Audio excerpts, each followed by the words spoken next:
శుభయోగ కార్యక్రమానికి స్వాగతం. శ్రీ మహాగణపతి దేవతోభ్యో నమః.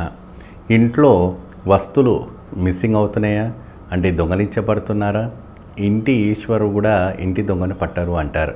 కానీ మీ తొలగిపోయిన వంటి వస్తువులు తిరిగి మీరు పొందాలంటే ఈ యొక్క ప్రక్రియని పాటించండి. తప్పకుండా మీ వస్తువులు మీకు దొరుకుతాయి.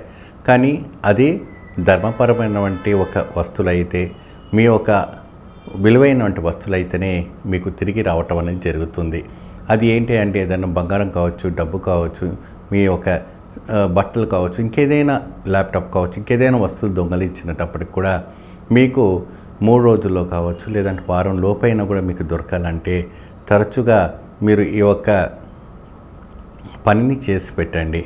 ఏం చేస్తారంటే ఈత బెల్లము, ఆ ఈత బెల్లాన్ని ఒక తమలపాకు మీద పెట్టి మీరు దక్షిణం వైపున పెట్టి ఒక దీపం వెలిగించండి ఆవు నెయ్యితోని. ఆ ఆవు నెయ్యితో దీపం వెలిగించి ఆ ఈత బెల్లము ఆ తమలపాకు మీద పెట్టిన తర్వాత మీ యొక్క కోరిక ఏదైతే ఉందో కోరుకోండి. తప్పకుండా మీ 3 రోజుల్లో తొలగిపోయినట్టు వస్తువు మీకు తిరిగి వస్తుంది. నమస్తే.